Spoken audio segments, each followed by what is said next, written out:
Estamos de volta para trazer um assunto que é um dos grandes debates hoje nas famílias, né? O uso de celulares e telas na infância. Isso virou parte da rotina em muitas casas. Mas o que parece inofensivo já é comprovado. Pode ter impactos negativos no comportamento e no desenvolvimento das crianças. Então temos uma reportagem especial. Nossa equipe conversou com um especialista da Sociedade Brasileira de Pediatria para entender os riscos dessa exposição tão precoce.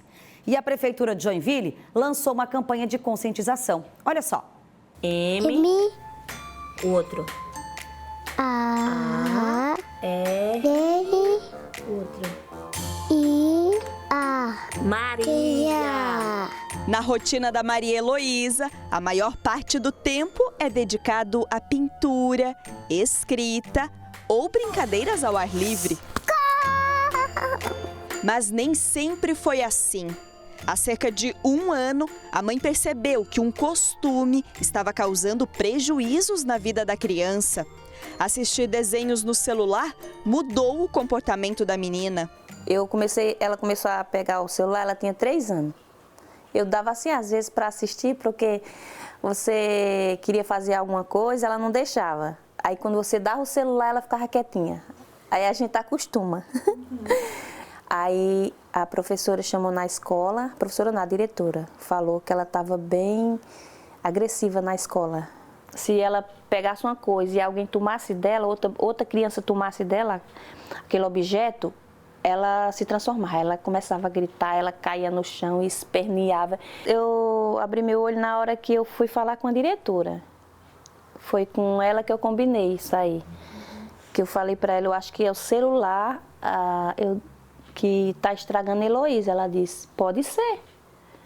Tu tenta tirar o celular dela para ver. Durante uma viagem para o interior, a mudança ficou nítida. Maria Heloísa recebeu uma boa dose de vitamina N de natureza.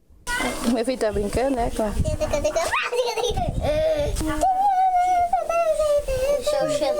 Ela preferia brincar com os cachorro, gato, que tem muito gato, os passarinhos. Ela gosta, aqui não vê tanto passarinho lá, ela via muitos passarinhos, ela gostava. Ela brincava com essas coisas, no celular ela não pegava lá. Aí quando eu cheguei aqui, eu continuei desse jeito, sem dar o celular a ela. Aí voltou para a creche. Aí a diretora chamou eu de volta, dizendo que ela mudou totalmente. Disse que ela ficou muito calma, não brigava mais, não gritava, não esperneava mais. Ela disse, nossa, como a Heloísa mudou muito. O que foi que tu fez com ela? Eu disse, quando eu viajei, tirei o celular dela, não dei mais não. E quando eu voltei também não dei mais. O uso excessivo de telas é tema de estudo de especialistas há alguns anos. Uma preocupação que aumentou quando se comprovou o impacto no desenvolvimento cerebral. É um trabalho do JAMA, né, que é uma revista muito conceituada do JAMA Pediatrics, falando sobre o uso excessivo de telas em crianças até 3 anos. Veja bem, antes da pandemia. E essas crianças funcionavam como crianças do transtorno do espectro autista. Não eram autistas, elas funcionavam como. Quando você pega essas crianças e devolve elas para a vida normal, quando eu digo devolve, coloca elas na escola, essas crianças passam a ter um funcionamento melhor. Então, sabidamente, o uso excessivo de telas prejudica o desenvolvimento cerebral dessas crianças. Em 2019, a Sociedade Brasileira de Pediatria publicou um documento científico com recomendações sobre o uso de telas. De 0 a 2 anos, a sugestão é 0 tempo de telas e daí em diante até a adolescência de uma forma escalonada, aumentando paulatinamente o tempo possível de telas, meia hora, de 2 a 4 anos e assim sucessivamente até chegar na adolescência e sempre com supervisão parental. Crianças de 0 a 2 anos, elas têm que integrar os seus sentidos. Então, é importante que elas vejam o mundo em 3D, não em 2D, como é com a tela, que elas sintam as coisas, que elas põem as coisas na boca, que elas tenham paladar, que elas vejam, que elas escutem. O olhar atento começa em casa, mas também precisa estar presente, longe dos pais. Para educar os estudantes sobre o uso consciente de telas, surgem dentro das escolas projetos que ensinam a forma segura de navegar no mundo digital.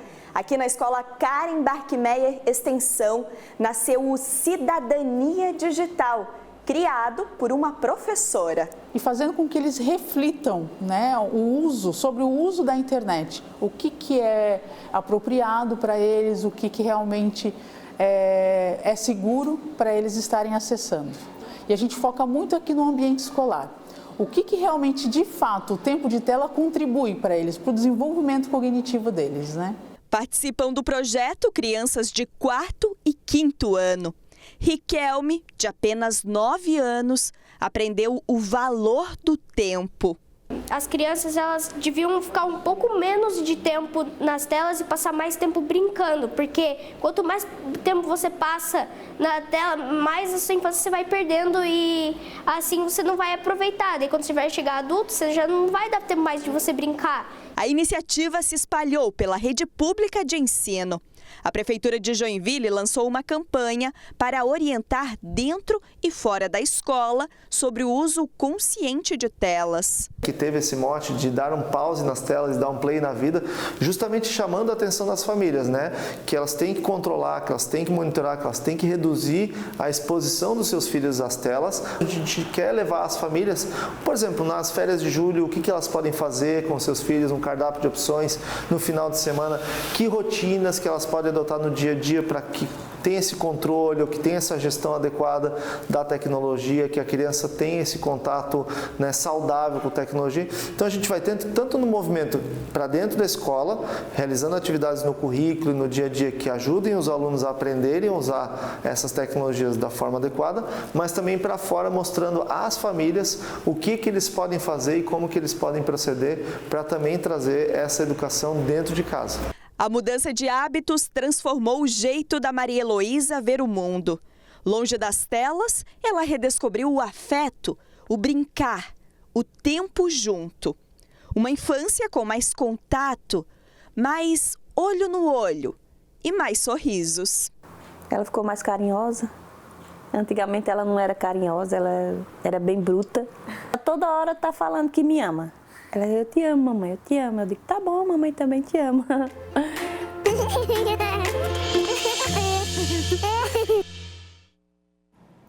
Linda, gente, é desafiador porque hoje em dia, para muitos, inclusive pais, mães responsáveis, o celular é a ferramenta de trabalho. Seja para o seu serviço prestado, né, para onde você tem a sua função e a sua profissão, o celular é o seu instrumento no dia a dia. E por que eu estou falando isso? Porque daí a criançada olha e diz, o exemplo está ali, está usando o celular. Então, equilibrar essa balança é fundamental. O que já é comprovado é o que a gente ouviu dos especialistas na reportagem. Criança, e quanto menor for, o tempo de tela influencia sim no desenvolvimento. Então, hoje, por exemplo, um dia de sol, um dia bonito, mas está muito frio. Para quem consegue, tentar encontrar um caminho, dar uma caminhada, uma volta na quadra, fazer olhar o amplo. Inclusive para a saúde oftalmológica, não só para a saúde psíquica, mas para os olhos dessas crianças que no futuro poderão ter sim um grau de miopia, também já é comprovado cientificamente, já é tratado até como uma epidemia mundial, essa questão da miopia. Então tudo isso influencia. É desafiador, não é fácil, mas tudo que é em excesso jamais vai fazer bem. E quando é criancinha pequena, mais ainda. E na adolescência, aí abre aquele espaço para pai e mãe estarem sim de olhos atentos, conversarem, dialogar muito, é muito diálogo mesmo, para aí sempre buscar o que esse adolescente está pensando quando o assunto é tela.